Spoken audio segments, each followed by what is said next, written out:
That's made my day. I love it. I love it when brutal honesty comes through in a review. Anyway.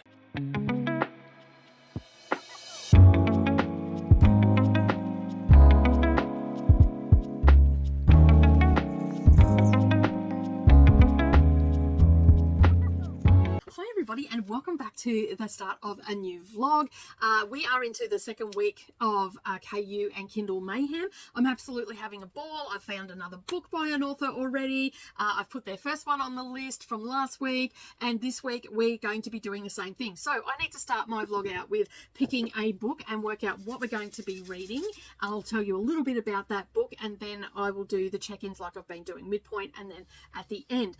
So I'm hoping that you're enjoying your time if you're doing the reading challenge. I hope that you're getting lots of books read. I've been over in the Discord and there are a lot of books getting knocked off. There's a couple who have DNF'd and all that sort of stuff, but that's okay because not every book is for every person.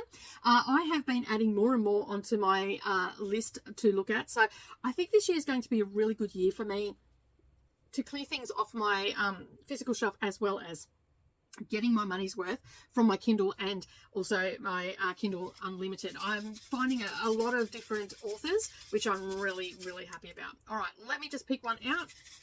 Give it another bit of a shake. They're all sort of clumped up together there. All right, let's pull one out and see what we've got. All right, this one's screwed up in a little ball. All right, we have Under Her Care by Lucinda Berry. So that is my fifth book that I'll be reading. All right, let's head over to the computer and find a little bit more about this book. Okay, so I have brought it up on Goodreads, and now this one doesn't have a very big rating on it. It's still up there. It's a 3.89 star rating. That's not really going to sway me because, like, sometimes you can get low rating ones and they end up being a really good book.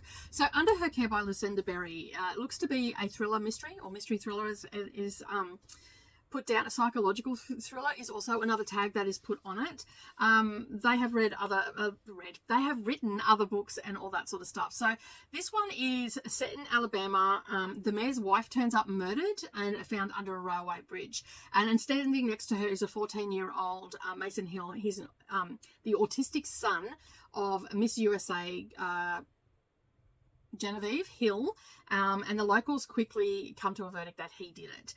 We have a expert that comes in who deals with a local autism expert. Casey Walker is brought in on the case to consult, and at first she keeps an open mind, but then slowly but surely she becomes she suspects that Genevieve is doing more than just protecting her son.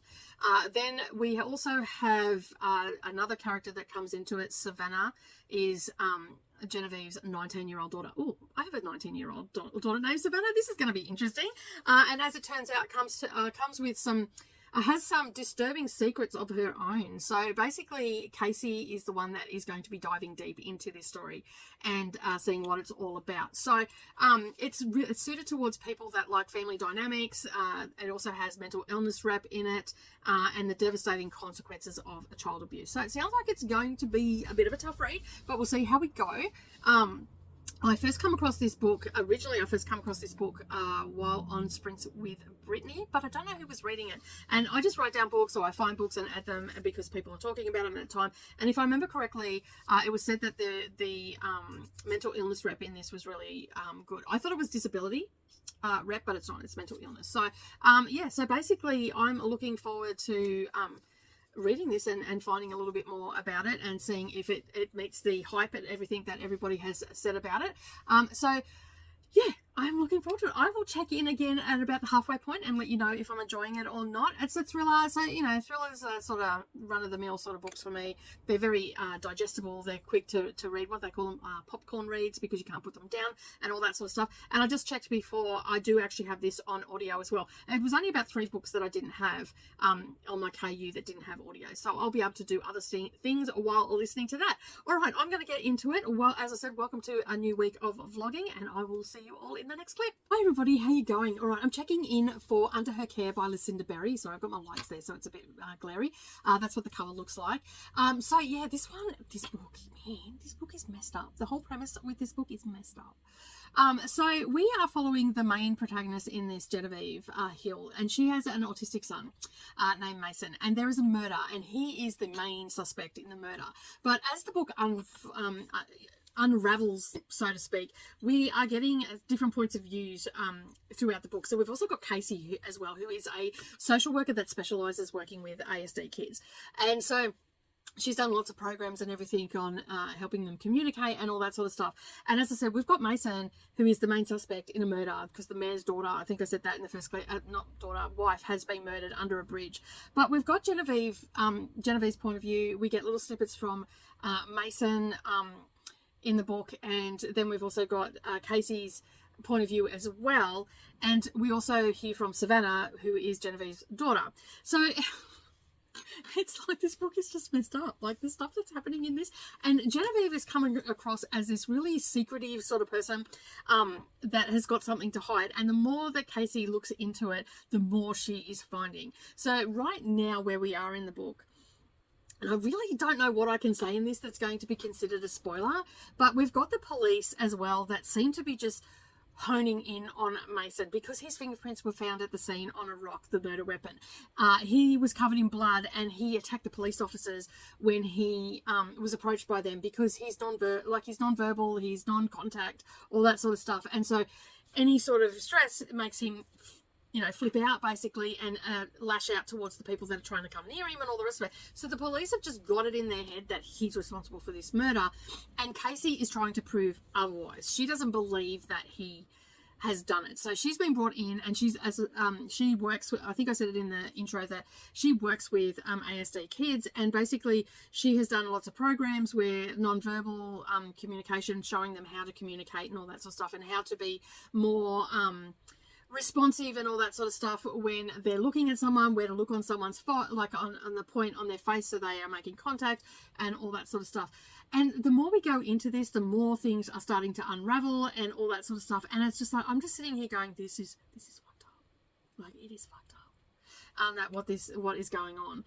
If you have not read this book, I think you'll really enjoy it, especially if you like the psychological thriller thing side of it and having a bit of a mystery there and all the rest of it. And while we're going along, there's also like this other sideline thing happening with Genevieve. Like, it's really secretive, and like you feel like someone's threatening her, but you're not 100% sure like if she's telling the truth. Like, I don't know who to believe in this book. Like, do not know who to believe. I don't know whether to believe Casey, that she's the good person. I don't know whether Genevieve's the good person. I don't know if Savannah's the good person, because Savannah's also talking to Casey as well. And the more we go in this book, I just don't know who to believe. Like, who's the bad guy in this book? I mean, obviously, I'm going to get a conclusion and all the rest of it, but right now, I have no idea. I don't know whether Genevieve's point of view, whether she's telling the truth and that she is as caring as she is, or do I believe Casey's point of view, where she's saying that Genevieve's the monster, and like, I just don't know who to believe. And then we've got Savannah throwing some shade in there as well, and I'm just like, I don't know who to believe, and I don't know whether Mason actually needs help or not, or whether he's actually the killer. I am so confused right now. Not confused in a bad way, but confused because this book is written so well that, like, I don't know whether it's written so well. It's just that I'm really having a good time with it. And I just don't know who to believe. And sometimes with thrillers, I like that, where I don't know, because I'm not actively looking. I'm just going along and learning with Casey and listening to what Genevieve's saying and all that sort of stuff. And, and just going along for the ride, and then there's like this little twist, like, you want to so believe that Savannah, what she is saying about her mother is so true. But then, the next minute, Genevieve throws something out that just totally skews your opinion of Savannah. So, like, I just don't know I don't know who to believe. I don't know who the good guy is, who the bad guy is. Is Mason guilty? Is there something more sinister going on in the background that we don't know about yet? And all that sort of stuff. And I'm just having a fabulous time. So I'm going to keep reading this book because I'm going to finish this today. And then when I come back and do my wrap up a little bit later this afternoon, I've got to do some editing and stuff now, so I can't listen to it. So I want to get that done really quick so I can just get on with listening to this and get it done. But I'm having a fun time. If you haven't picked it up, go and have a look at the synopsis. Go and have a look at the Goodreads and all that sort of stuff, what people have got to say. It is a fun time. I have not looked at the comment section yet, or the review section. So I'll be interested to see see if other people had the same feel. Like, I can't remember what whoever was talking about it, what their reaction was. I just remember hearing about Sprints, that it was really good, it had really good representation and all that sort of stuff, and that and that we should pick it up. So all those things that were said on Sprints, I concur. Go pick it up. It's on Kindle Unlimited, obviously, because I'm doing the KU part of the Mayhem this year. And yeah, so basically go and check it out. I think you'll have a fun time with it. All right, good morning, everybody, and welcome back. All right, I'm here to wrap up for Under Her Care by Lucinda Berry. This was another one, obviously, off my KU. I don't know why I was going to say that, because we all know why I'm here. This is a KU vlog. So anyway, this is a thriller, psychological thriller, and basically we have three characters. We've got Genevieve, we've got Savannah, which is her daughter. We have Mason, which is Genevieve's son. And then we have Casey, who's the main character, looking at Genevieve and her family and her son Mason, because her son Mason is ASD. So I really am struggling to formulate how I feel about this book, because whatever I talk about may spoil it. So I'm going to, I'm just going to say that it is really messed up. What goes on in this book is so full on, like, in my opinion, full on. Like, why would you do that sort of thing and whatnot? And then the wrap up of the book was like perfect. I actually really enjoyed it. In saying that, like, I have given this 5 stars because I had a fabulous time reading this, and the things that were going on. And as I said in the last clip, I didn't know who to trust or anything like that. Who this person was that was sort of that Genevieve was claiming that was stalking her, not stalking her, but like, well, yeah, stalking in a way, like making her feel uneasy. Yeah, so I wasn't sure who to believe. I was just like, I didn't know whether the police officers had just had it in for Genevieve, or whether, like, because Mason was the be-all and end-all of their suspects, and Casey was trying to prove otherwise. Now, I'm not going to say whether she did or didn't. You'll have to read the book to find out, but I'm telling you now, if you like psychological thrillers, you are really going to enjoy this book. Now, I can't speak for the representation for Mason in this, but no, one of my really good friends has a child that is ASD, and basically, I don't even know if that's the right wording for it, but anyway, and I've seen the struggles that she has gone through with him and all that sort of stuff. And now that he's a teenager, so I was sort of thinking about that. He's not aggressive or anything like that. So he's pretty calm and laid back, and he hyper focuses on his studies. So I was just sort of thinking about how he was when he was younger and stuff like that. So yeah. So in my opinion, it was, from my experience, I felt like it was, the things that they were saying were the struggles that my friend went through. And as I said, I can't speak to any of that sort of stuff, except for what I have seen or experienced myself, which is very limited, to say the least. So yeah, so basically that aspect of it, I'll have to leave that up to you because of my inexperience. And yeah, but other than that, like, I just had a great time reading this book, and I think that it's very, very messed up what went on in the book and whatnot. And it just sort of highlights the fact that, you know, we all need advocates, whether we're on the spectrum or not. We all need an advocate in our corner, and that is all I'm going to say. So it's 5 stars from me. Great read.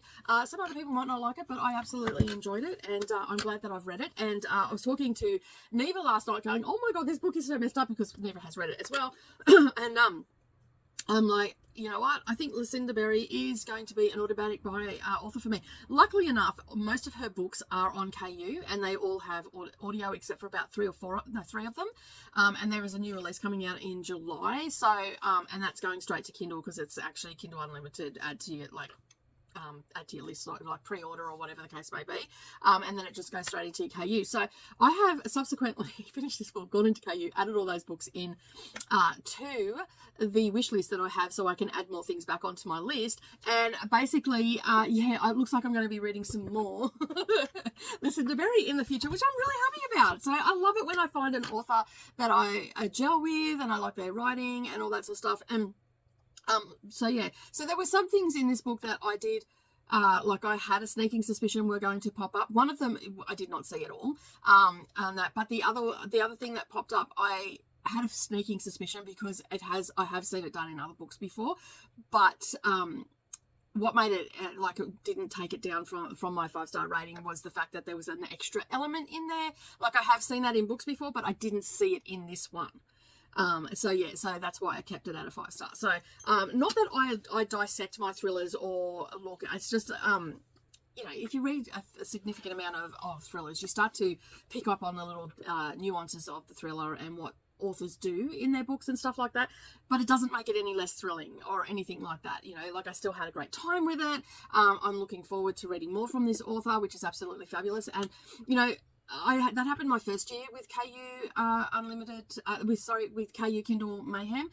Basically, I found an author, Yasmin Ango, and she wrote some thrillers, and she wrote a series called the Nina Knight series. And I believe I've watched a video, and I, for the life of me, cannot remember who the person was that did this. Apparently, it has actually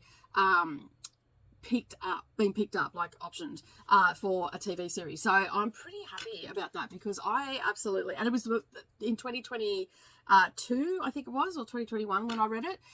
It was the first cab off the rank. So I think it was 2022 that I read that, and subsequently I finished that series. So I'm pretty happy with a lot of the authors that I have been trying out, taste testing, whatever you want to call it. And yeah, I'm really happy with my MAYhem so far. Like, if nothing else, I have found a new author that I like, and that's really good. And also the Scent of the Garden author as well, I found that. So I found 2 this time, so I'm pretty happy with that. All right, enough chit-chatting about all the things and that. I'm probably boring you to tears, but it is time to pick. So let's pick this one and find out. Let's take the lid off first and then give it a shake and find out what I'm going to be reading next. Oh, they're all down one end. All right, let's pull this one out.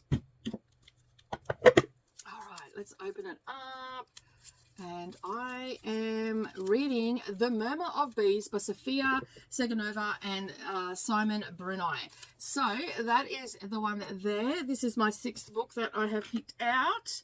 So I'm doing okay. I don't think, I feel like I might be a little bit behind, but I'm not going to let it get to me, because the challenge is to try and read all the books. I have a pretty good weekend coming up, and also I'll be able to, I don't have anybody here. Brendan's got stuff at the workshop, so he's not going to be here. Neryl's going to be over there helping him. Savannah's at home. I am doing all my chores and everything today, so I can just have a nice relaxing day. And I should probably tell you the date. It is the 10th of May. All right, so we are, let me just bring up a Goodreads.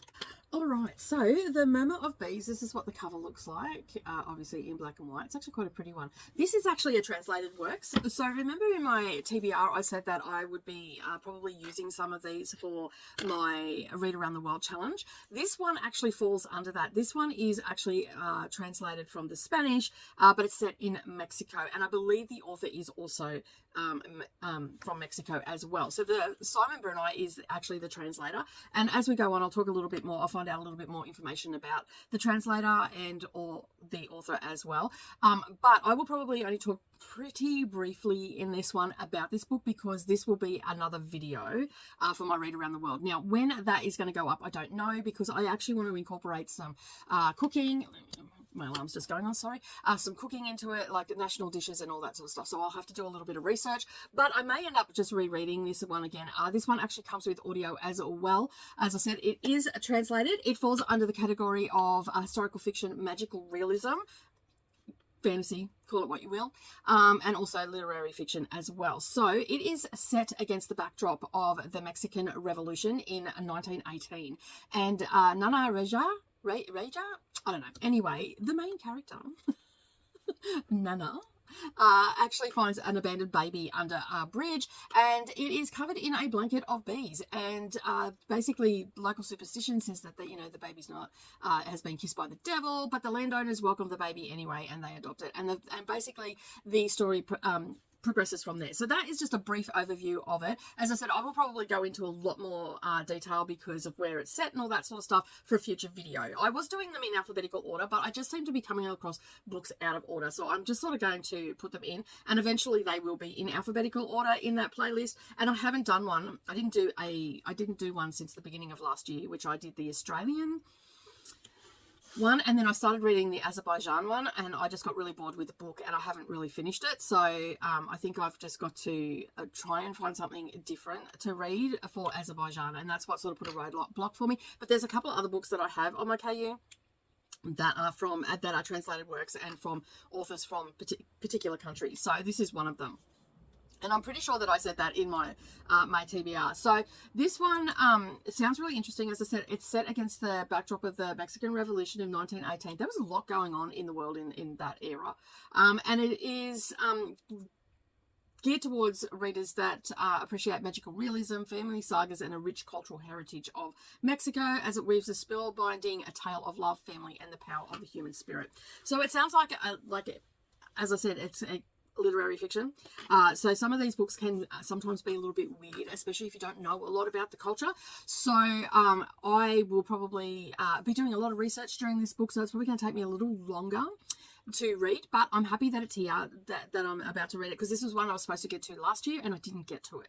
So I'm hoping that I can I can get to this pretty quickly, and then I get through this pretty quickly, and then I can film all the things and get all the extra bits and pieces for my Read Around the World vlog. So I will talk about it and just tell you how I feel about it and all that sort of stuff and what I'm liking about it, but that's about as far as I'll go. I will go deeper into the details of this book in my other vlogs. So hi everybody, how you going? All right, so I'm back here to talk about Murmur of Bees. It's Saturday afternoon on the 11th of May, and I've had a wonderful day of just I went and done some groceries and stuff like that, and then I've just spent the day pottering around the house and listening to The Murmur of Bees. Now, The Murmur of Bees is by Sofia Seganova, and it's translated from the Spanish to English, and it's translated by Simon Bruni, is how his name is pronounced, which I found out off the audiobook. I thought it was Bruni because Bruni is also spelled that way as well. But anyway, it's Bruni.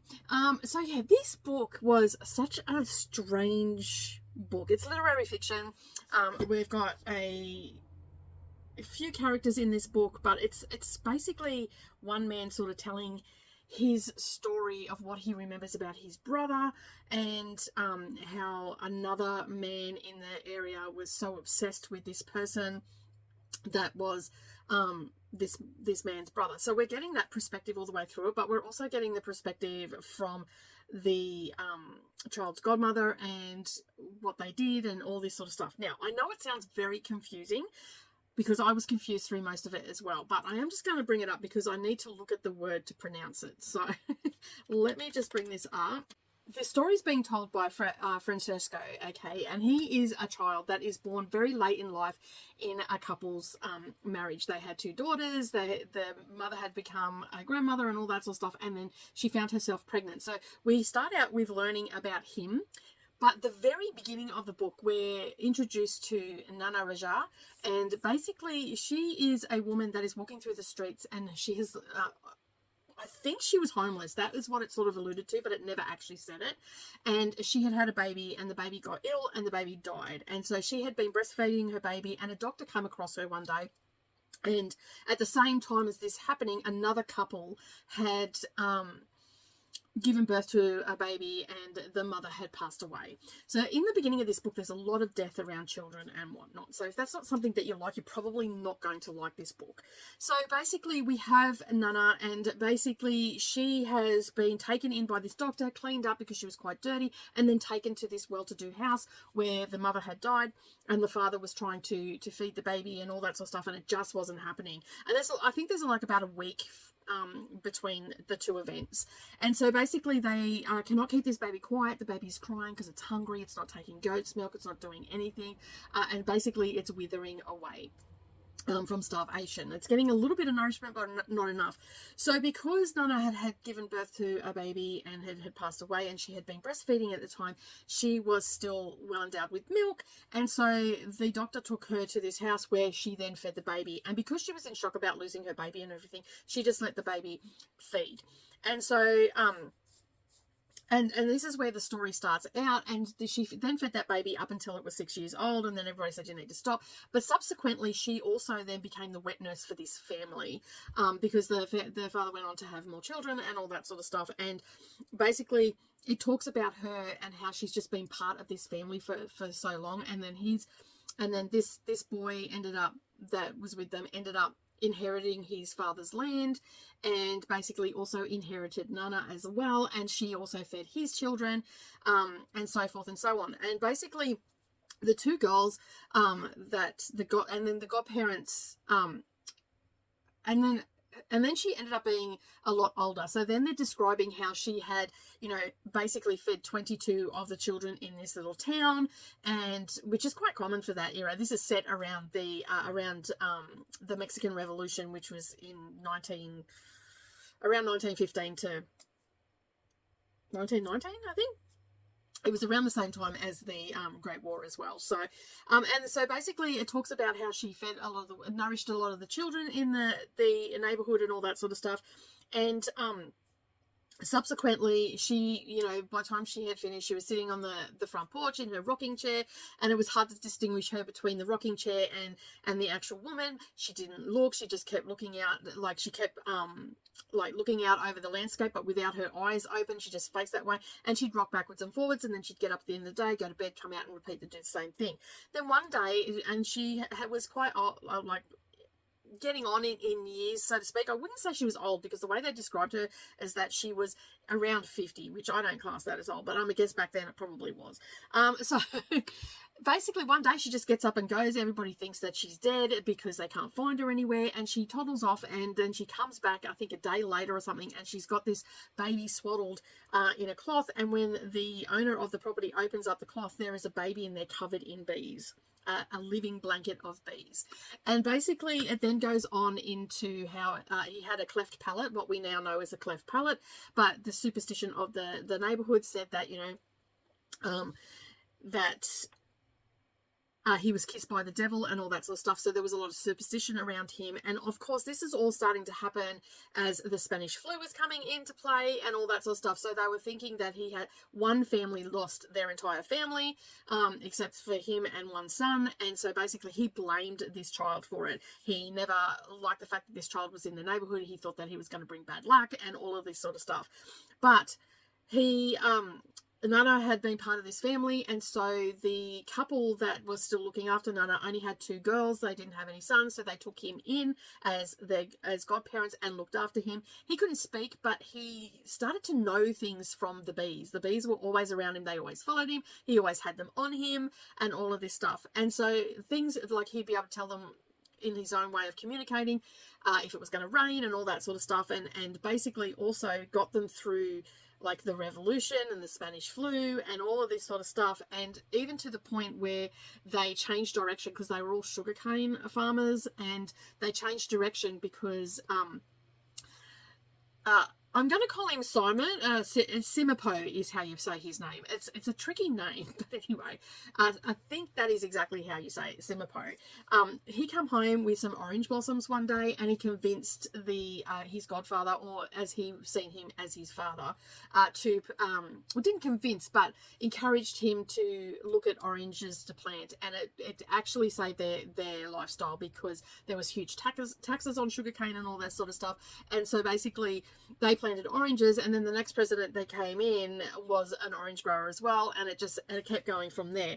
And so we're going through their life, as well as Francesco Jr.'s life as well, and he is reflecting back on the story of his brother and how they communicated, and how Semipo was always there for him, and how he gave him warnings. He saved his life on several occasions, and it just kept going through and through and through until Francesco left because of situations that happened, and left and went to the city, and left his brother behind, because his brother knew if he went to the city he wouldn't survive it. So he stayed with his bees, and these bees were his constant companion. And basically the moral from what I got from the story is always to listen to nature, because you pick up things from nature and all that sort of stuff, which at first I felt like this story was a really weird story, and I also, by the middle of the book, I felt like there may have been some stuff, like this is probably a really beautiful story in its native language of Spanish, but it's been translated to English, and I feel like in some places maybe something might have been lost in translation. I could be completely wrong, I don't know, but I ended up thoroughly enjoying the story because I was so engrossed. Like, I really struggled to put it down. It took about 30% for me to get right into the story, because prior to that 30% I was a little bit confused, and that is sometimes the way it goes with literary fiction. And I thought, like, when we started out, we had this whole thing around Nana and all the things of breastfeeding and the family and all this sort of stuff. But it wasn't until we got to, like, the Spanish flu that I felt like I was in the moment with the book and I was in the story itself. And so I couldn't put it down. So I've just been pottering around the house all day. And I've just literally, finished it about 20 minutes ago. And sort of just sat on it for a little while to think about what I thought about it. I just thought it was a really beautiful story of the love that one brother has for another, and how he felt like he had forgotten his family, like he had forgotten his brother and all that sort of stuff, when it turns out that he hadn't. And it even goes on to because he's an older man now, so he's lost his mother, he's lost his father, and he was saying that, you know, his memory of his fatherhood got jaded from all the pictures of his father around the house and all the rest of it, whereas with Simipo there was no photos of him, and so he had his perfect image in his mind, and while he thought that he had forgotten about him, he hadn't actually forgotten about him. And this is just a general story of basically, you know,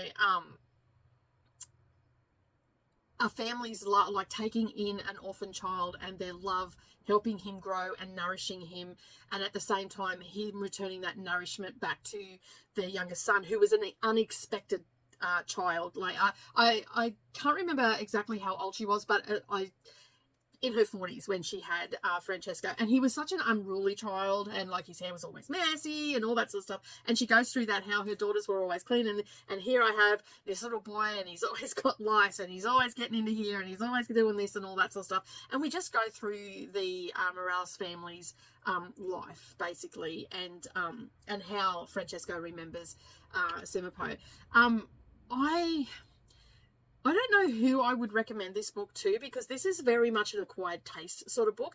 When I read the synopsis and put it on my KU, I wasn't 100% sure, but it was going to meet the Mexican prompt, the Mexico prompt for my Read Around the World.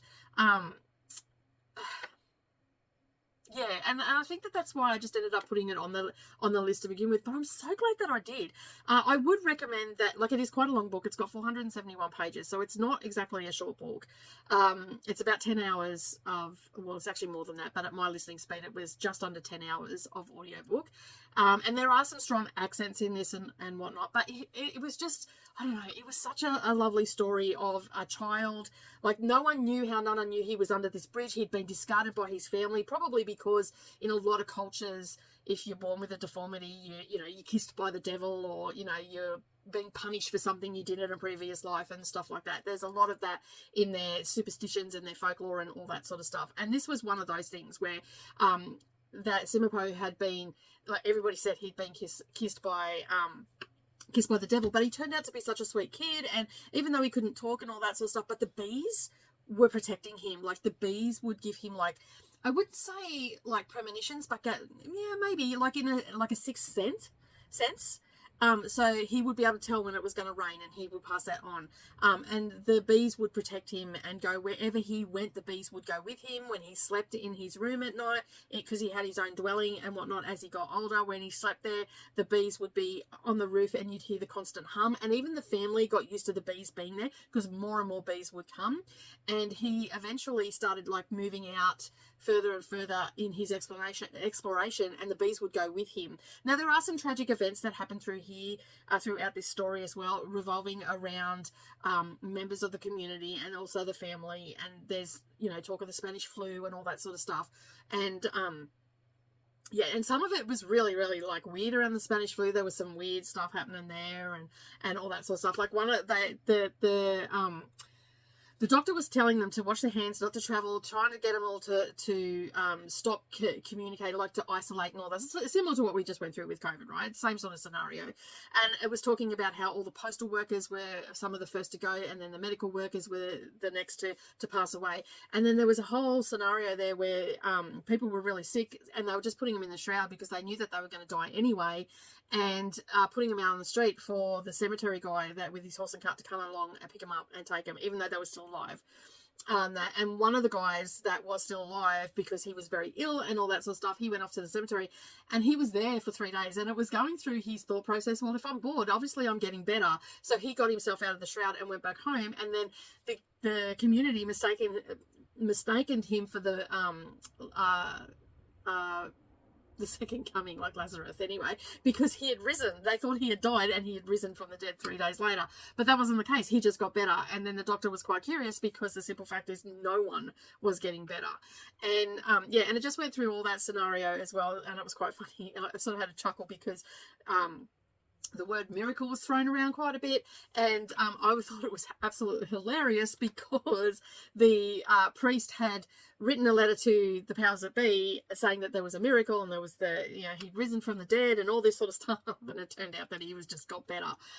So there was a lot of little stuff like that, and it was just a really interesting story. I really enjoyed it. It's not going to be everybody's cup of tea, and it is rather slow, but it was a great book for just doing housework and pottering around the house and cooking and all that sort of stuff. So I went shopping, done groceries, had it in my ear, except I kept running into people. But it was just a really good book for that. It was just a really interesting story. Very confusing at the beginning. Like if you do pick it up, persevere until about the 35% mark, which is a lot of pages considering it's almost a 600-page book, but it is well worth it. I really ended up really enjoying it, and there was a stage there probably about the 20% mark that I was thinking, this book is just not for me.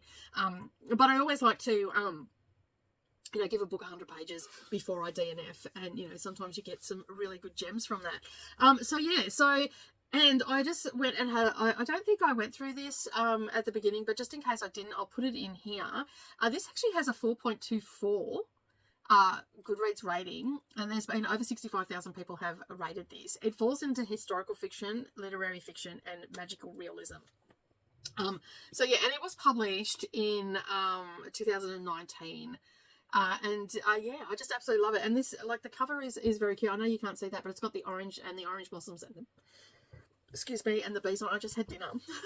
Now I've got the hiccups. And as I said, it is actually set against the backdrop of the Mexican Revolution. So there is some stuff in there that's not quite, especially when it comes to women of the community and stuff like that.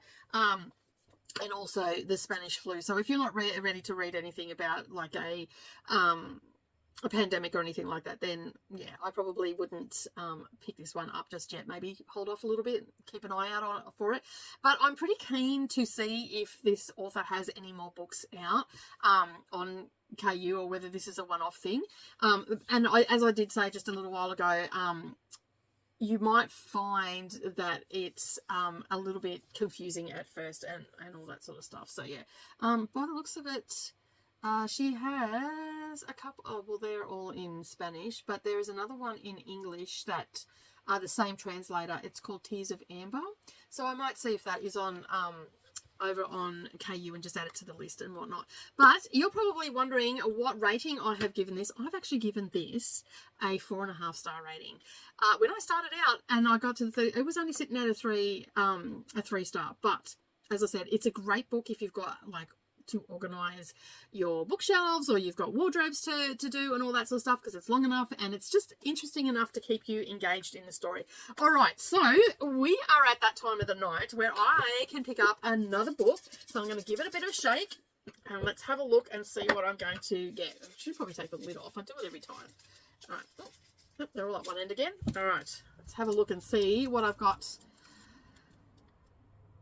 Okay, so this is by Sonali Dev, and it's called The Vibrant Years. This is an author that I came across last year. Let me see if that gets it. There you go, The Vibrant Years. This is an Indian author that I came across last year, and I really loved her little novella that I read. So I've got a couple of her books that I have in a wish list, but this one made it onto the list this year. So I am going to read that. Let me have a look and see what it is all about. Okay, so this is the author, okay, I think it is pronounced Sonali Dev. That is called The Vibrant Years. It's also won the Mindy's Book Studio Award as well. So let's have a look and find out what it's about. Now, The Vibrant Years has a 3.98 rating on Goodreads, and over 19,000, almost 19,500 people have actually rated this, and around... It's sitting at a 4-star rating for most people. there's only a couple. There's only 1,000 out of that over 19,000 that have rated it below 3 stars. And basically 22% are at 3 stars, and then we've got 40 and 31%. 40% for 4 stars and 31% for 5 stars. So I'm hoping that we're going to get a nice little read out of this. It's only got 272 pages. This was published back in 2022 by Mindy Book Studios. The setting is Florida in the United States. Did I say how many pages it had? 272 it's got. Okay, so it looks like it's looking at an older protagonist. So when 65-year-old Bindi Deshari inherits $1 million, she's astounded and horrified. The windfall threatens to expose a shameful mistake from her youth. On an impulse, Bindi quickly spends it on something unexpected, a condo in a posh retirement community in Florida.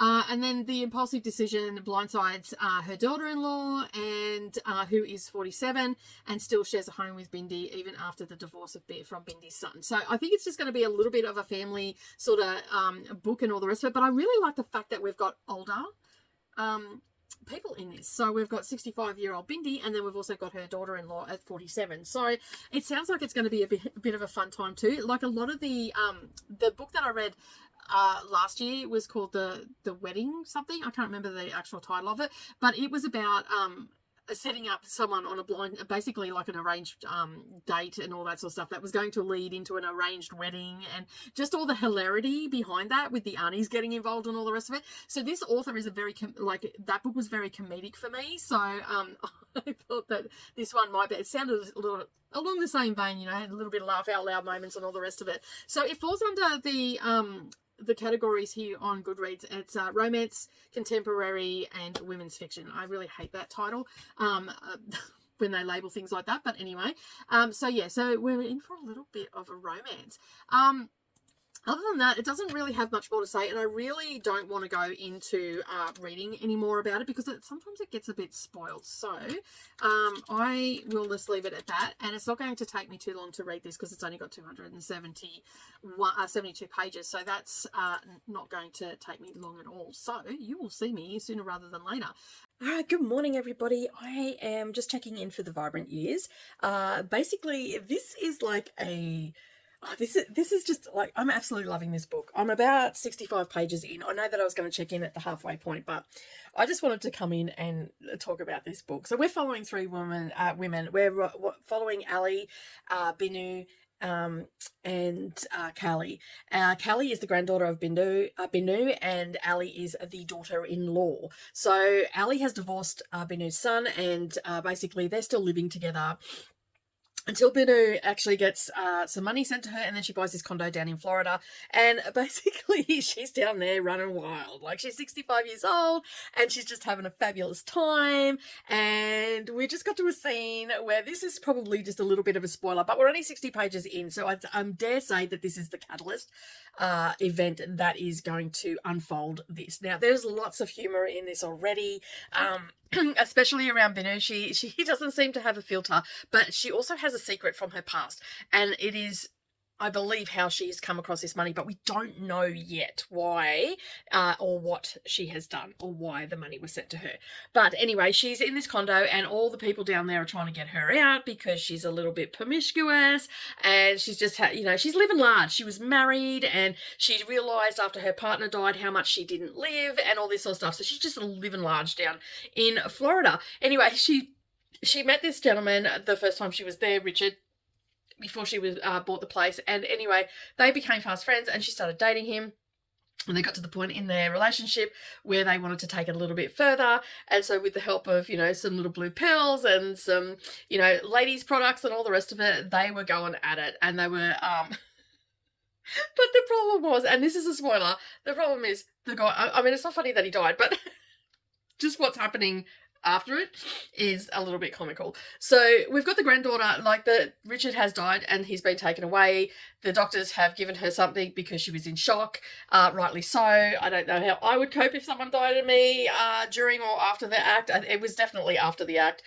He came and went, as they say. And basically, yeah. So we've got Ali, the daughter-in-law, freaking out. And then we've also got the granddaughter who's like extra freaked out by the whole thing because she's a lot younger and all this, you know, like all the things. So we're following these three women, and I had to come and check in because I just think that this is just going to get hilarious. Now, this author had me cracked up in the novella that I read, and that was called the Wedding Setup, and that was where one of the characters got set up on a blind date that they didn't really know about, and it was quite hilarious. I will leave a link down below for it. It is on Kindle Unlimited as well, as are all the books pretty much all the books that I've read this month, except for, you know, buddy reads and stuff like that. They're a bit different, but they are on my Kindle. But yeah, it's just like, so we've just had Ali call her daughter to say her grandmother's in shock. This is what's happened, and so they're all going to be coming together now. So Ali is sort of having some midlife crisis with work and stuff as well. So there's some serious stuff there as well. There's some very good humor in this, you know, a slip of the tongue and all that sort of stuff where, you know, like Richard brought a peonies to Binu, and she said penis instead of peonies. Like, there's just little laugh out loud moments. So I'm thoroughly enjoying it. If you like an older protagonist and older characters in your books, you're probably going to really enjoy this. And it is also centered around Indian family culture and all that sort of stuff as well. So there's a little bit of this and that slipped in there. So yeah, and I love these. I'm just really, really loving these Indian inspired family books that I've been reading. All right, I'm going to get on with it. I'll check in when I've wrapped up because I don't have much to go. And I'll see you in the next clip. Good morning, everybody, and welcome back. All right, today is the 13th of May, and I'm just getting ready for work, and I thought I better do my wrap up before I forget to do it, and I need to draw another book for today. All right, so I'm going to talk about The Vibrant Years by Sonali Dev. Okay, this is an Indian writer. It is a fiction, romance, chick lit, whatever you want to call it, women's fiction, the whole thing. All right, so as I said in the check-in, we are following the story of three women in this book. We have Kali, who is the granddaughter, then we have Ali, which is the daughter-in-law, and then we have Bindu, which is the matriarch of the family. She's the grandmother.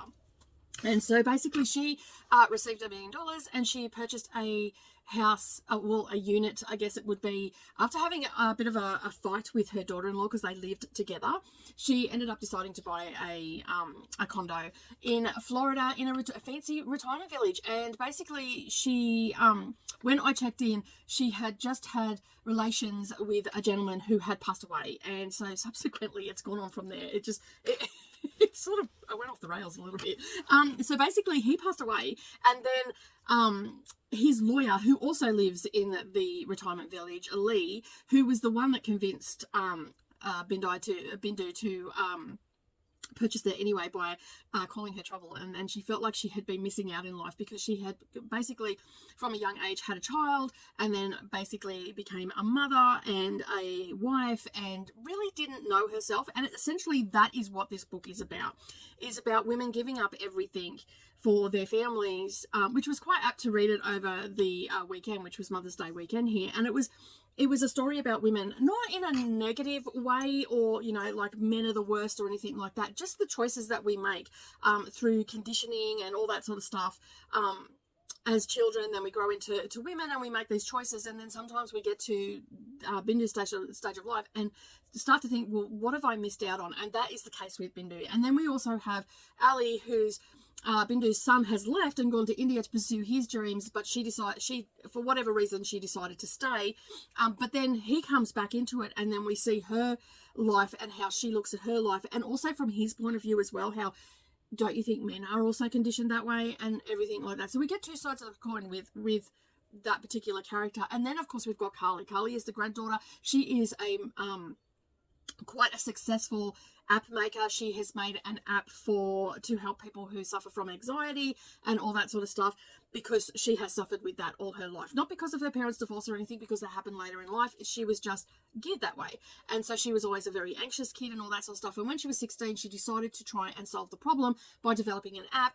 And so when we meet her, we get the breathe in, 2, 3, 4, breathe out to for 6, and all that sort of stuff. And so anytime she's feeling anxious, she has this band that lets her know that she's anxious. So before it gets too far, she can try to use some of her strategies to combat that anxiety attack or panic attack that is about to come on. So, and she developed an app for that. And so we're looking at her life, because she had a relationship with Hot Steve, his name was, and Hot Steve was a douche and went back to his wife. And we find out later on that there was some circumstances around that really upset her and all that sort of stuff. And so basically she struggles with, I guess, human interaction on an emotional level and feelings level. So she struggles with that.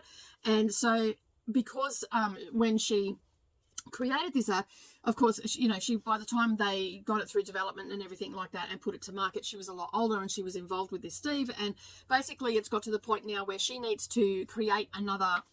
Sorry, my alarm just went off to let me know it's 8 o'clock and I need to get a wriggle on. So basically they want to put a subscription on this, and when she took it to market, it was always going to be there to help the people. It wasn't going to have a subscription on it. And I mean, we can all relate to that. We've all had apps where, most people grandfather you in, like if you had it before the subscription comes, you get to keep it and all that sort of stuff. But this wasn't going to do this. This was going to charge a monthly fee, subscription fee, to have access to it, and she flipped her lid. So she said that she had something in the world of dating. Okay, so the reason I'm going into depth here on Carly is because the story then takes off when this comes into play. So basically, she's trying to figure out how to design a app that will help people get better results from the dating apps. So it's going to overlay the top. Like originally it was just going to be up on its own, and then it came over for an overlay to help you weed through all those things. And then we have a series of really funny dates that the women go on, including Bindu, because Bindu and Ali decide, yes, all right, we'll help you, and all this sort of stuff. So Ali's perspective, we've thrown the ex-husbands come into it, and he knows about it. And then suddenly he's turning up wherever these dates might be. And she's been on some very funny dates. And so has Carly. But then Carly meets her young boy after one particular date, after she's feeling very ill after this date and all that sort of stuff. And I won't go into details of what that is because it is hilarious. Absolutely hilarious. But anyway, she ends up throwing up in a bush and she meets this young gentleman, but this gentleman is actually looking for Bindu. And this is where we get to Bindu's story. So Bindu is an older woman. She's 65. Her life partner has died. And basically, she was a wife and a mother and all that sort of stuff. But she chose to stay with her daughter-in-law when her son went back to India. And basically, she felt like she's missed out on a lot. So she basically bought this condo, and using different words. So bought this condo and then proceeded to live life. And the women of this complex basically don't like her, don't want her living there and all that sort of stuff. And so she ends up with Richard, who passes away, and then subsequently his lawyer tracks her down. Meanwhile, she has this other person from her past when she was in India, when she was 17, who his grandson is always also trying to get in touch with her because he's got something to give her and all that sort of stuff. And so we have a lot of fun times with this. And then we find out that Richard, who passed away while they were doing the do, has left her all his money. And so the children from his family are now trying to sue her, and she doesn't want the money, and she's telling the lawyer to bugger off. And there's all this banter between the women about the dating, about when Richard died, and there's a lot of dark humor in this, and I just absolutely loved it. I had such a fantastic time reading this. The only thing that I've given it 4.5 star rating, and I'm not entirely sure why it's not a 5 star, but it's a high, it's a solid 4.5 star. There was just a couple of things in there I felt like were probably, I think for me, they moved a little bit too quick in the timeline, and that's what sort of brought it down a little bit. But other than that, you're going to have a fun time. Like the banter between these three women, and even when the ex-husband comes into it, there is still that banter. And I can only assume that Sonali Dev has a family that is very quick-witted, sarcastic, and has a lot of banter in her family, because she writes it so well, like so well. And you know, like sometimes you can read these books that have the family dynamics in it, and the I guess the banter just doesn't come off, or the humor doesn't come off, or the dark humor doesn't come off.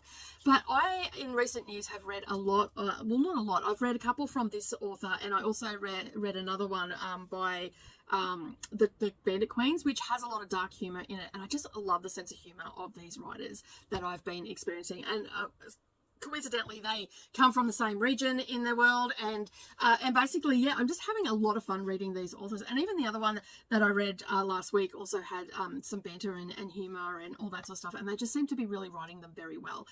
And I'm enjoying my time and getting to know these Indian authors a lot better through their writing and stuff like that. So as I said, I absolutely love this. I love the banter. It was quite apt that I read it over the weekend, which was Mother's Day weekend, and all that sort of stuff. And yeah, so 4.5-star rating from me. If you haven't picked it up yet, definitely do. And also, this particular author, I just want to say as well, has a series of books. And I'll see if I can bring it up on Goodreads, because I've got Goodreads here. But they do have a series of books on Kindle. I didn't see whether they were Kindle Unlimited. I just had a quick brief look, and they are Pride and Prejudice and Other Flavors, Recipe for Persuasion, A Bollywood Affair, Incense and Sensibility, The Emma Project, A Bollywood Bride. So there's a couple here that the Bollywood one is, let me find it. The Bollywood Affair is book 1. The Bollywood Bride is book 2, and A Change of Heart is Bollywood book 3, and A Distant Heart is Bollywood 4. Then we have The Rajas, which is, let me just find it, is Pride, Prejudice and Other Flavors, which is book 1. Then we have A Recipe for Persuasion, which is book 2. And then Incense and Sensibility is book 3. The Emma Project is book 4. And that's as far as we've got. Now, the one that I read last year that introduced me to this author was The Wedding Setup. And that is basically where a girl is going to a wedding and she's getting set up with a blind date. But these books are so fun, and I would I'm not a huge fan of Jane Austen, but these retellings I think are going to be a lot of fun. So I'm actually planning on buying these books to have them on my shelf, because I love this author so much. I haven't been disappointed. This is the second book that I've read, and I haven't been disappointed. So yeah, so just keep an eye at that. If you like retellings by Jane Austen, they have a series there, and I will over time be reading these books. And as I said, I will endeavour to get these onto my shelf, and because I think that they're just a great little read, and I would read them over and over again for sure. All right, I am going to head, first of all, we need to see what book I'm going to be reading. All right, let's give this a bit of a shake. I remember to take the lid off this time. All right, this will be my 8th book, so I'm doing okay. Halfway through. I have read a couple other books too, which has probably held me up, but I'm planning on getting a few read this week, so I've got a lot of work to do and all that sort of stuff. All right, we are going to be reading a dark romance from one extreme to the other, which is Scarred in the Never After series by Emily McIntyre. All right, so let me just put this as a day 13, and it is book 8. All right, so let me just let that there. Let me just have a look. We'll go into, it's a dark romance, so we'll see what it's all about, shall we? Now, this was one that I had heard a lot about from people that didn't really enjoy this one. So I'm not 100% sure if I'm going to enjoy this, and I believe it's an extreme slow burn. I can read them as a standalone. So if I'm not really feeling this by 20%, I'm probably going to DNF it because I heard that it was very political, and it's not my favourite thing to read, so we'll see how we go. So we have Prince Tristan was never destined for the throne. That was always his brother Michael, the same brother responsible for both Tristan's tormented childhood and the scar that marks his face. When their father dies, Michael is set to assume the throne and Tristan is set to steal it. The leader of a secret rebellion, Tristan will stop at nothing to end the brothers' reign. But when Michael's new betrothed, Lady Sarah Beatrix arrives, Tristan finds himself in the middle of a new kind of war. The kind that begs to the question, what is more important, the crown or a woman to wear it? Sarah has one plan, marry the king and eradicate the, I think it's Fassa line, even at the risk of her own peril, but she never expects the scarred prince. He's dangerous, forbidden, and one of the men she's been sent to kill. But the line between hatred and passion has never seemed so thin. As secrets come to light, Sarah grows unsure of whom she can trust, torn between vengeance and the villain she was never supposed to be. It is a dark royal romance, a complete standalone within the Never Arthur series. So it is not a retelling or a fantasy, it says here. It contains subject matter which may trigger some readers. Discretion is advised. Okay, so which is like any dark romance. I mean, go into them. So this is supposed to be, like, I've heard that this is supposed to be based on, like, The Lion King. So yeah. But it says here that it is not a retelling or a fantasy. So that may be the problem, that people have gone into it thinking that it is going to be a Lion King retelling, but in actual fact, it's not. My words aren't coming out real well today. So it has 477 pages. It was published in 2022. It does not have a very good rating for the amount of people that have read this. It's 3.91, and over 123,000, or actually close to 124,000 people have read this. So let us have a look at what the overall score is. Majority of people think it's a 4-star read. So 37% think it's a 4-star read. 23% think it's a 3-star read. We've got 6 and 1% is 1 and 2%, 1 and 2 stars. 5-star reads is 31%. So it's scattered out that top half. So we'll see. I just read the 1-star rating. Oh, this is so hot. I want the same crack everyone who gave this book 5 stars was smoking. I ordered this book and Amazon obviously delivered me a different book because it was so bad. Oh, dearie me. And then it's got some spoilers and stuff in there. So yeah. That's made my day. I love it.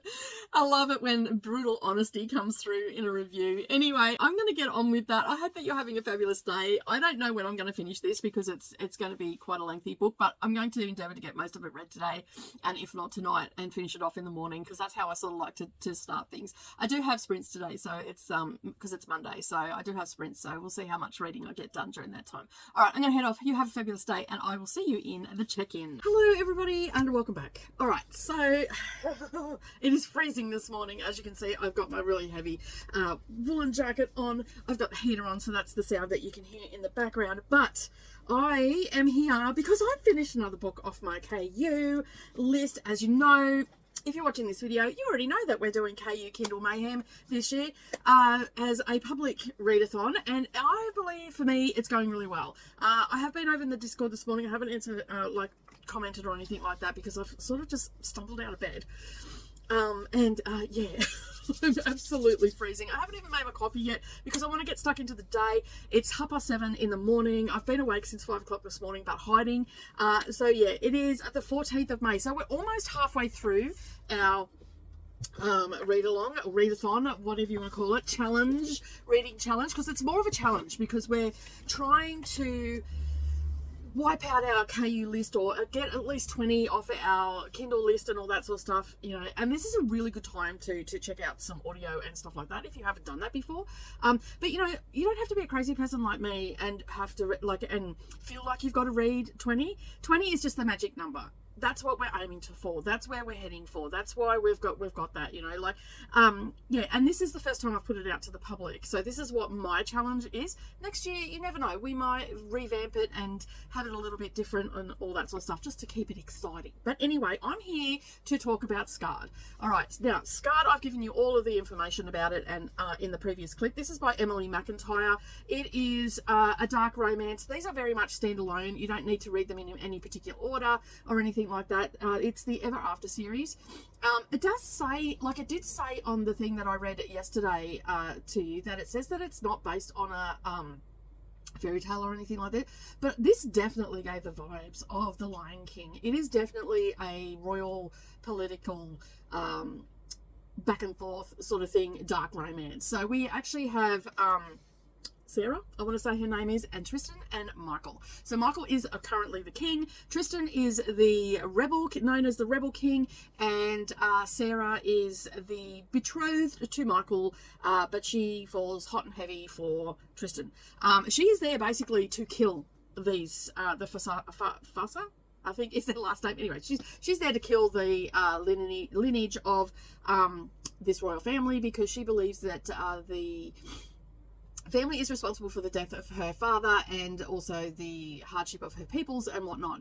So anyway, she has been sent there and to kill them. And when she gets there, she meets Tristan, and sparks fly.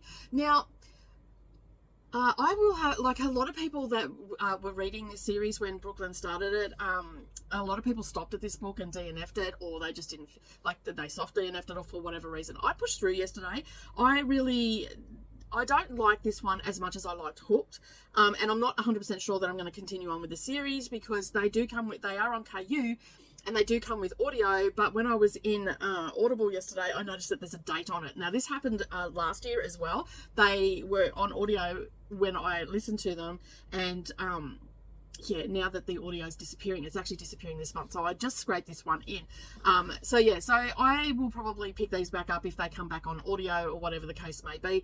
These are now, like, I've seen these in bookshops and all the rest of it, so they may end up disappearing off Kindle Unlimited. So I would probably say that I'm not going to continue on with the series. But if you disagree with that, let me know down below what your favourite book has been in the series so far. Like, I really loved Hooked, and I gave that 4 stars. This one I'm only going to give 3.5 stars to, because, there was some spice there and all that sort of stuff.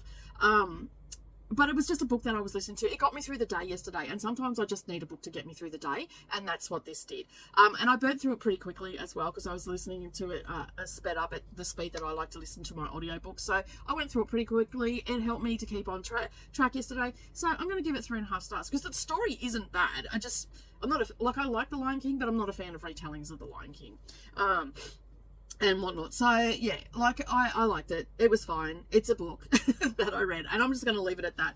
All right, so let me just get Goodreads up and all the things that we need to do, because I'm going to pick out another one and see what I'm going to be reading today. And yeah, so I'm having a good time. Like, I haven't DNF'd anything yet, but then it seems like I actually do know what I like to read. So because I read across a lot of genres, that leaves a lot of things open. Sometimes books are only a book, and that's what sort of Scarred was for me. It was like Hooked was better. It definitely has, your dark romance and all that sort of stuff, and it's an enemies to lovers trope in it, and all that sort of stuff. But how it all ended, and there was some, some quotes in there that were like, oh. You have that moment as well. Even in dark romances, you have that moment as well. So yeah, so I'm glad that I've read it, because I was really procrastinating on this one. So I've read it now. It's off the cards, and I can move on. All right, so I have all the things up. We still have some left in here. So yeah, I have been marking the back of them so I know where I'm at, and just leaving them in front of me until I'm finished. So let me give that a good shake. They all just shifted on me. Oh God, I can't pick it up. My fingers are cold. All right. We are reading The Last Moon Girls by Barbara Davis. All right, so that is book 9. Let me just write that down, and it is day 14. Because it's the 14th today. I have to look back on that before I knock that over. All right, so The Last Moon Girls by Barbara Davis. I have read this author before, and I actually discovered this author through KU. And okay, so Barbara Davis, and it is called, as I said, it is called The Last of the Moon Girls, and I actually have read this author before, and I also have another one of hers on my list. So The Echo of Old Books, a novel, is on my list to read, because I couldn't decide between this one, The Last of the Moon Girls, or the Echo of the Old Books. So I flipped a coin, and it was the Moon Girls. So that's because I couldn't decide. Because the book that I actually read by this author was The Keeper of Happy Endings, and I'm pretty sure that I read it last year. No, actually, I did it in 2022. because I just looked at my story graph here. So yeah, I finished this on May 30th, 2022, and I gave it 4 stars. So I have high hopes for this one. Let me just bring it up. As I said, I had to flip a coin between this and the other one. So this one is The Last of the Moon Girls. This is the cover. It's having a moment. So that's what the cover looks like. So as I said, I have read the other one, the Happy Endings one, 2 years ago. So I don't know why I didn't read anything last year from this author. I may have just forgot that it was on my list, because I have a list where I just add Kindle Unlimited books to. All right, so let's have a little bit of a look at this one. So this has had over 66,000 people review it on Goodreads. It comes in at a 4.20, and also on, let me just have a look. Last of the Moon Girls, it doesn't really... it comes in at 3.87. I just had to find where it was on Goodreads. I keep forgetting that I've got to scroll down for that information, whereas on Goodreads it's at the top. So mostly I just go to Goodreads to get the information. I mean, most people have Goodreads. I personally prefer Storygraph, but most people have this. So this is probably where you're going to go and find your information. As far as an information site goes, it's got a fair amount. All right, so what are we going to find out about this one? So as I said, this one comes in a 4.20. It's had over 66 ratings, almost 67,000 ratings on this particular one. It comes in as it's got several tags here, and I think that this book is slightly confused. Because it comes in as a mystery, fantasy, magical realism, romance, mystery thriller, and contemporary. So I'm going to have to read this book to work out exactly what genre it falls in. In saying that, Barbara Davis does write a little bit of magical realism as well. Like when I've looked at her books, most of them fall under this, and they do fall under the romance category as well. So yeah, so I have looked at them a couple of times, and Lizzie Moon never wanted Moon Girl Farm. 8 years ago, she left the land that 9 generations of gifted healers had tended, determined to distance herself from the whispers about her family's strange legacy when her beloved grandmother Althea dies. Lizzie must face the tragedy still hanging over the farm's lavender fields, lavender, like lavender, and the unsolved murders of 2 young girls. Lizzie discovers a book of remembrance meant to help Lizzie embrace her own special gifts when she reconnects with Andrew Grayson, one of the few in town who believed Athena's innocence. She resolves to clear her grandmother's name. So it sounds like it does sound like we've got a mystery in here. So we've got a murder mystery, a little bit of thriller element to it, and of course the magical realism, which is around the healers of the farm. All right, so I'm going to get stuck into this. And I should probably tell you, it was published on the 1st of August 2020, and it has 397 pages. So it's probably about a 8-hour audiobook. I will probably finish this off tomorrow, and I'll check in again with you as I go. The last book I didn't really do a midway check-in because I was busy doing other stuff, and to be honest, I completely forgot. I will endeavour to come in and just clarify some of these genres that this has as well. And I like to read the little blurb over on Storygraph for you as well. So it is a captivating read that will resonate with fans of atmospheric, mystery-tinged fiction who appreciate stories about our family legacy, self-discovery, and the power of forgiveness, as well as those who enjoy a slow-burning romance and a strong, complex female character. And you know that I am here for that. So yeah, so you can see that and you probably have noticed that I actually very rarely DNF a book. Like I will persevere through a book because books turn around sometimes at the end. Sometimes they can be a bit slow in the beginning, and then they pick up at 100 pages in and stuff like that. But these days I really do know what I like to read, and I do tend to know what authors I like to read from as well. And Barbara Davis is one of those authors that I always look at. She doesn't have a great deal of books. I believe she's got 1, 2, 3, 4, 5, 6 books she has, and this will be my second one. And the keeper I've had, Happy Endings, was actually set in Paris, so I like reading books that are set in Paris. I don't know, they've never been there, but I just like them being set in there. And I gave it the last book that I read 4 stars, so I'm pretty happy that I'm reading her again. All right, so the next one that I'll be reading probably next year will be The Echoes of Old Books. These seem to be books that I just put onto my KU and all that sort of stuff. All right, I'm off. I'm going to start reading this one. I also have, I just checked before, I also have this on audiobook as well. I have pretty much found an audiobook for every book that I have on my KU, so it's making it a little bit easier to get through these books. But a lot of the time I start my day reading them with my eyeballs, and then I might go to my ears, and then I'll go back to my eyeballs and finish it off with a bit of immersive reading or something along those lines. All right, I'm off. I will see you in the next clip for the check-in. Good morning, everybody, and welcome back to the channel. So today I'm here to do a little bit of a check-in on The Last of the Moon Girls by Barbara Davis. I've just got it up here because I know that I'm going to forget names and all that sort of stuff. But anyway, I have about 2.5 hours left of the audiobook, and I realized that I hadn't done a check-in, so I thought, oh my goodness, I better come and do a check-in with you. All right, so we are following the story of the Moon Girls essentially, and basically we have the grandmother Althea is her name, and then we also have the granddaughter, which is Lizzie. Now, Althea has died, but she has left these books that have been passed down through the generations, and each of the Moon Girls have actually created one of these books. So you have all their recipes and everything like that. And I probably should say that this is, they're a healing family, and so they do a lot of things around herbal blends and all that sort of stuff to help the people in the community and all that sort of stuff. Well, about 8-9 years ago, maybe a bit longer, Lizzie left home for school, but just before that there was a bit of an uproar in the community of 2 young girls were killed, and they were found on their property in the dam, and so accusations flew around that Althea was the one that had killed them because they had found different things in their pockets and whatnot. And so it was never proved in one way or another that Althea did kill the girls, so there's all that speculation, and so the community doesn't really gravitate to them now. There was a lot of disconnect from the family and the community. So fast forward, we've had Althea, she's passed away, and basically Lizzie didn't realize that she had passed away because the letters didn't get to her. She's now in New York. She's working for a perfume company and not really doing the things that she loves. Like, she's in marketing and all that sort of stuff, but her true passion lies with doing herbal blends to make perfumes and all that sort of stuff. And Lizzie's also estranged from her mother. She's never really known her. So we get little snippets of her mother, but we haven't actually met her mother yet. I do have a feeling, though, the way the story's going, that her mother is definitely going to come into it again. We've also got a longtime friend that knew her when she was at school and all that sort of stuff. So Lizzie has come back to the farm, and she really wants to set the record straight and find out who actually killed these girls. And that's sort of where the story's going at the moment. So we've got that mystery happening. Like, she's trying to solve it because she knows that her grandmother would never have hurt anybody. And the people that are close to the family as well and have remained close to the family also think that this is the wrong thing.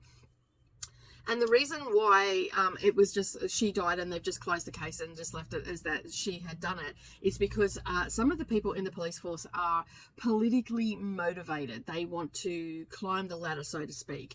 And so we have that aspect where the police have not done their job correctly. So in comes Lizzie, and Lizzie is the one that now is stirring the pot, or the hornet's nest, so to speak. And basically she is sort of not super sleuthing, but just sort of asking questions of people that have, like the mother of the daughters.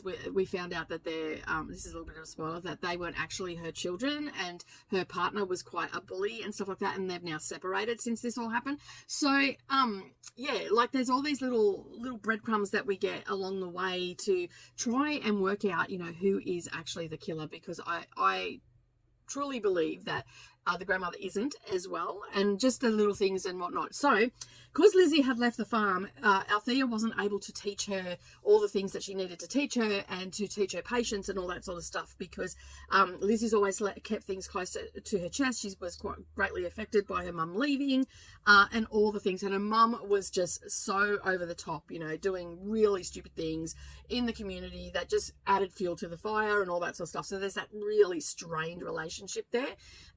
Although I have read a lot of books with a strained relationship with the daughter, this one isn't as, you know, violent or as heart-wrenching and all the rest of it. This is just more her mother's actions didn't sit well with Lizzie, and she's just distanced herself and didn't understand her mother and all that sort of stuff. But I feel like we're going to get to know her mother in the second half of the book. I've just got that feeling. Hi everybody, and welcome back. All right, it's about 4 hours later. I've done my crafting sprints and all that sort of stuff, and it was a lot of fun.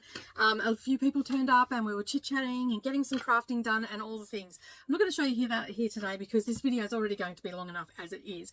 All right, so I'm here to talk about The Last of the Moon Girls by Barbara Davis, and yeah, this is such a great book. I forgot how much I really like Barbara Davis, and Christina was also saying that they read the Echo of Old Books story, and they really like that as well.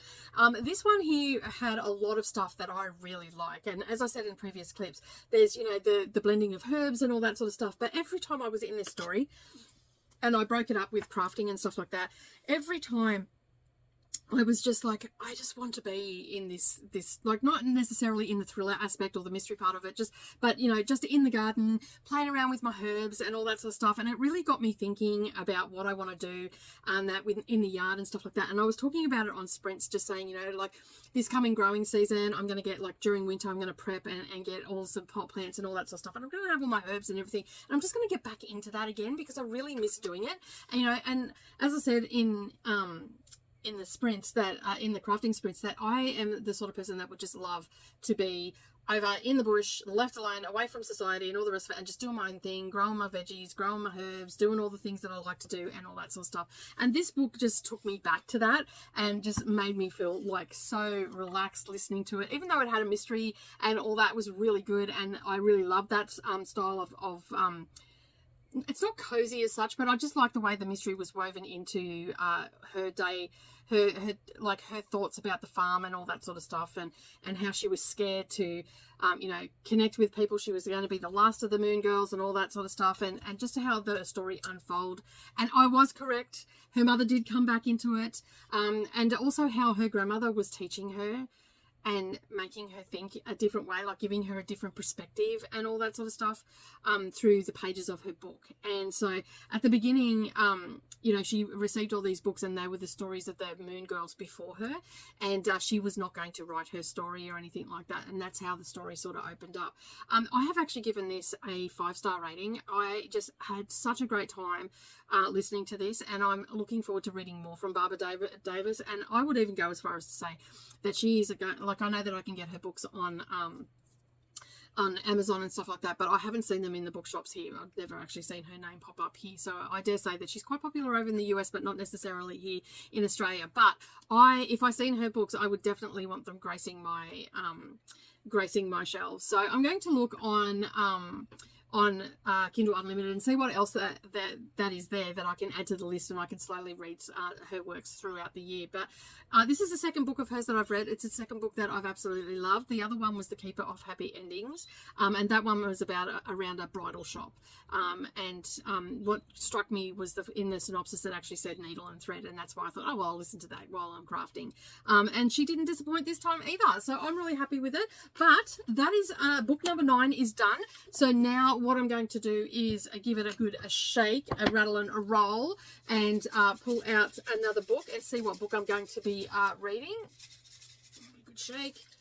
Oh, they all moved on me. There we go. Got one out. Put the lid back on that. Sorry about all the banging. All right, let's have a look what we've got. The House Guest by Mark Edward. Now, this is a thriller. Now, let me just see if I can bring it up pretty quickly on. Okay, it looks very ominous, the cover. It's just a very plain. It looks like you've got a door and all that sort of stuff. All right, let me just fire up the computer and we'll get stuck into finding out what this is all about. Okay, so I've pulled up The House Guest by Mark Edwards. This has a rating. It's had over 20,000 ratings. It's got a score of 3.83 stars, so not too bad. It's got 303 pages and it was published in 2020. That's all it's really got. It's a thriller mystery, psychological thriller. Suspense is other categories that it falls in. But the tagline is a perfect summer, a perfect stranger, a perfect nightmare. When a British 20-something, Ruth and Adam, are offered the chance to spend the summer house sitting in New York, they can't say no. Young, in love, and on the cusp of professional success, they feel like luck is finally on their side. So the moment that Eden turns up on their doorstep, drenched from the summer rain, it seems only right to share a bit of their good fortune. Beautiful and charismatic, Eden claims to be a friend of the house owner, who told her she could stay whenever she was in New York. This is going to turn bad, right? They know that they're not supposed to talk to strangers, let alone invite them into your home.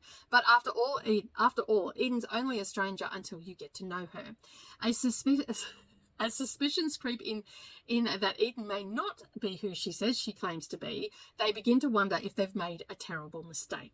Sounds like it's going to be a bit of a fun time. It's going to be a quick read too, so I'll probably end up getting this finished today. I've got to do some computer work and stuff, so it'll be an hour or so before I start it, but I'll probably finish this while doing my chores and all the rest of it.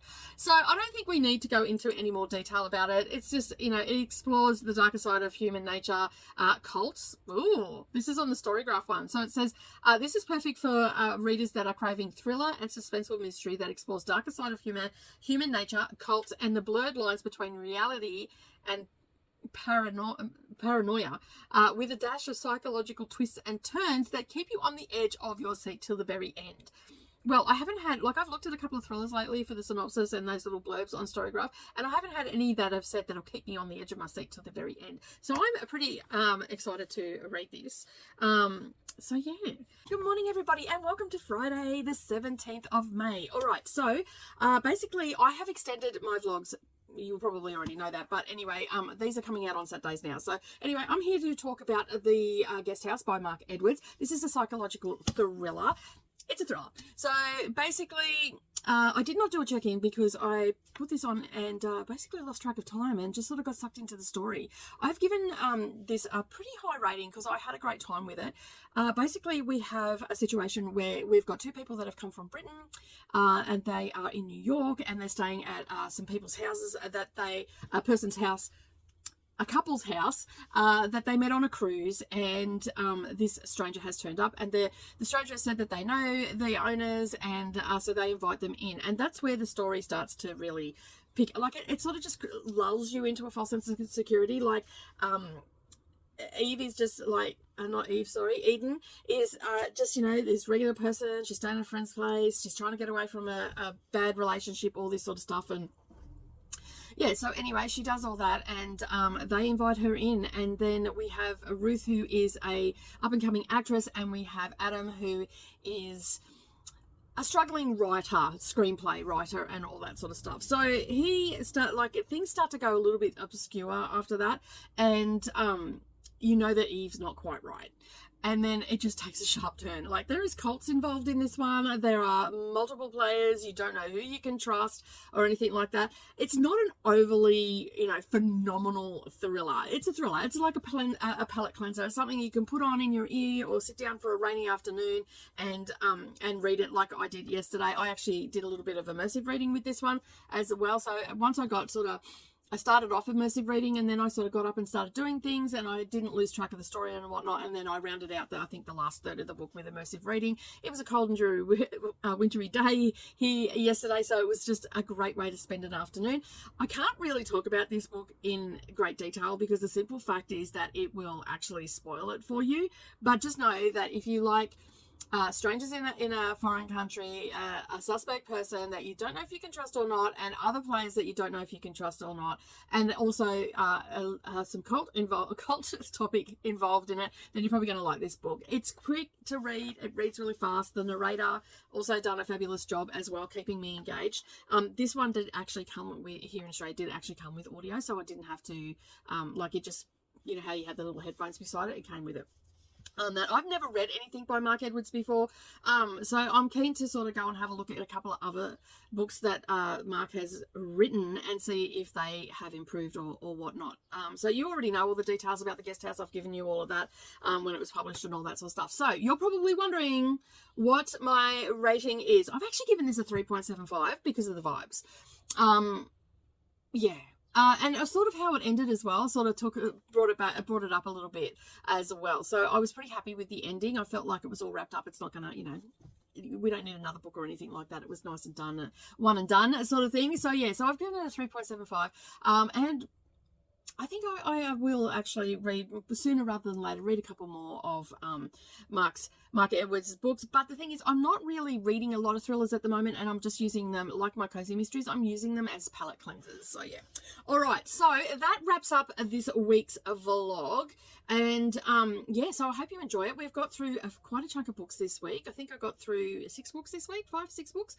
I don't know, maybe you've been keeping count. I have not, because if I start keeping count, I'll slow down. So yeah, but I'd just like to say thank you to everybody that is playing along with KU and Kindle Mayhem.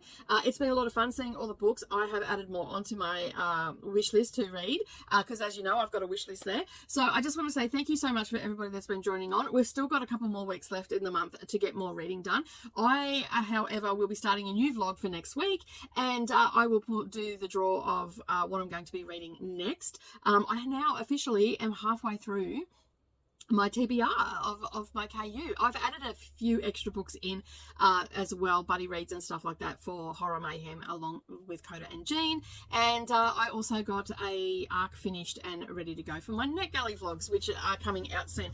All right, that is it from me today. You know what to do, all the usual things, like, subscribe and share with your friends, and as always, keep turning those pages, and I'll see you in the next video. Bye for now.